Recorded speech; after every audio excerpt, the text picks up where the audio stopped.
Hello, today I'm going to show you how to make a cutout using Adobe Photoshop.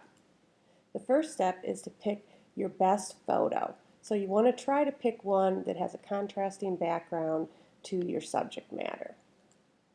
The next step is to figure out what program to use. Today we're going to use Photoshop.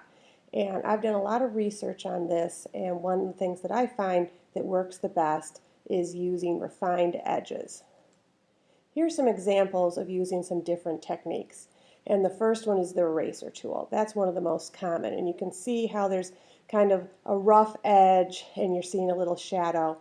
The second one that I've been using for quite a while is Gaussian blur. But you can still see that you don't have as much detail as you see in the third option, which is refined edges. Now what if you don't have Photoshop? There's plenty of other options out there for you. And the first one, which is new to me, which is called Photoshop Fix.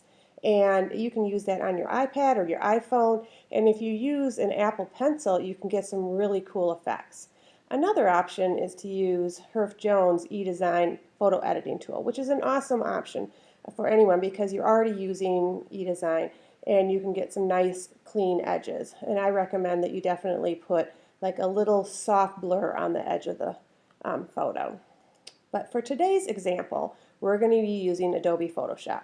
Now, it doesn't really matter what version you're working in. I just happen to be in Photoshop 5, older version, but the steps will be basically the same. Things will look just slightly different. So the first thing that you want to do is open up your object and you want to crop it. Now, make sure that you retain your resolution, your quality, because if you crop it down and then you blow it up on your page, you don't want it to be pixelated.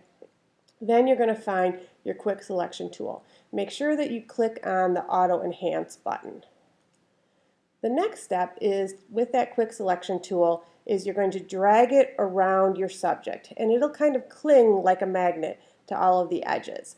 And as you go around, again, if your contrast is the same as your picture or what you're trying to cut out, it may try to grab something that you don't want it to grab. That's really easy to fix in this program with the Mac, which is what I'm on. You're going to hit your Option key. If you're on a PC, you're going to click the Alt and just scroll back over that area and get that object back onto your screen.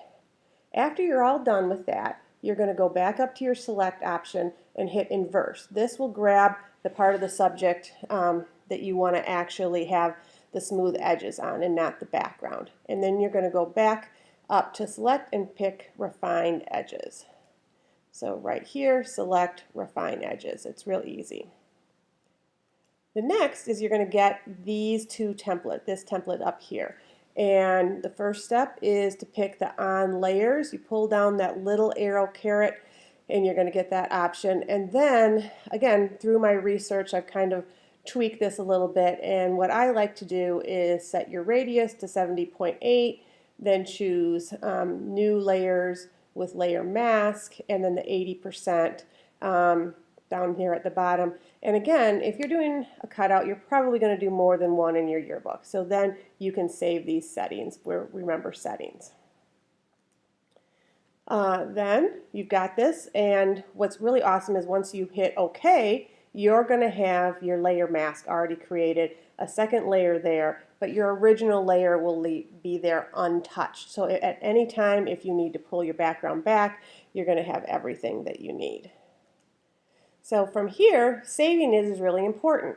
If you've been using Photoshop for a while and you only have saved JPEGs, that might be where you go directly. But what we need you to do first is save it as a PSD. This is really important because you may want to come back to the picture and you want to have those layers all still there. But for purposes of having the transparent background, you're going to need to save it as a PNG. So save the two different file formats. Then, once you have that, that's great. You're going to have the transparent background like you see in the lower left-hand corner. But what if you want to put a background into the picture? So here, I just put water. I had water from a different picture that I was working with. So I thought, okay, what would it look like if I put water behind?